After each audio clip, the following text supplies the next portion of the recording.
আমরা চণ্ডী পাঠ করি, মার্কেন্ড পুরাণ, সাবর্ণী মন্বন্তরীয় দেবী মাহাত্ম্য বলা হয়। এই চণ্ডী পাঠের যখন এক একটা অধ্যায় শেষ হয়, নিচেতে লেখা থাকে ইতি মার্কেন্ডেয় পুরাণে সাবর্ণিকে মন্বন্তরে মহিষাসুর বধ নাম অধ্যায় সমাপ্ত।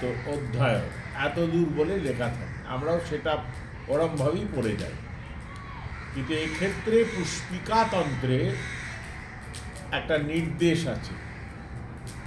এই নির্দেশ কিন্তু তন্ত্রেও আছে, আবার আমাদের কাব্যসমূহের ক্ষেত্রেও, বিভিন্ন কাব্য পাঠের ক্ষেত্রেও একই নির্দেশ বলবৎ আছে।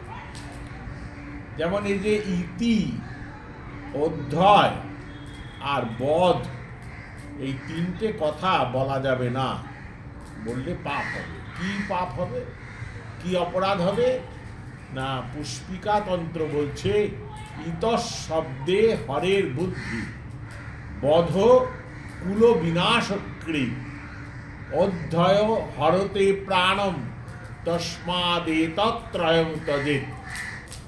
ইতঃ শব্দে হরের বুদ্ধি, ইতি যদি বলা হয় তাহলে নিজের বুদ্ধি নাশ হয়ে যায়।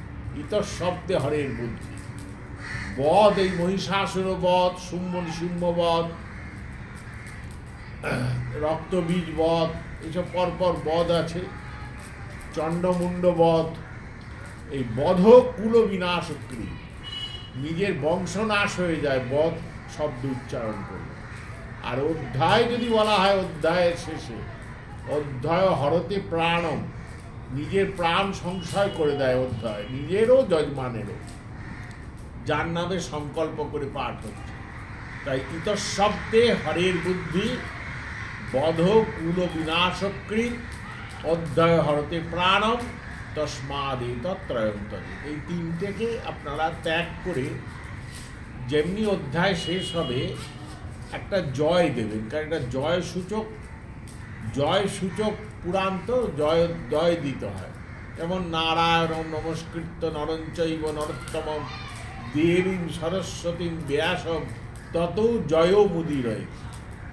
পুরাণ পাঠের আগে জয়ধ্বনি দিতে হয়, আর অধ্যায়ের শেষেও জয় জয় শ্রী মার্কেন্ড পুরাণে শ্রী জগদম্বা প্রীতমস্তু বা শ্রী জগদম্বামস্তু, শ্রী জগদম্বা অর্পিতমস্তু, এইরকমভাবে অধ্যায়কে শেষ করলে ভালো হয়। এটাই তন্ত্রের নির্দেশ আছে। আর জয় সূচক ধ্বনি আরম্ভে দিতে হয়, শুরুতে যখন আপনি পুরাণ পাঠ শুরু করবেন তখন অবশ্যই এই নারায়ণং নমস্কৃত্য নরং চৈব নরোত্তমম দেবীং সরস্বতীং ব্যাসং ততও জয়মুদীরয়ে, এই জয়ধ্বনি, জয়সূচক ধ্বনি অবশ্যই বলতে হয়। এটাই শাস্ত্রের নিয়ম বা নিদান। জয় গুরু, জয় শ্রী সীতারাম।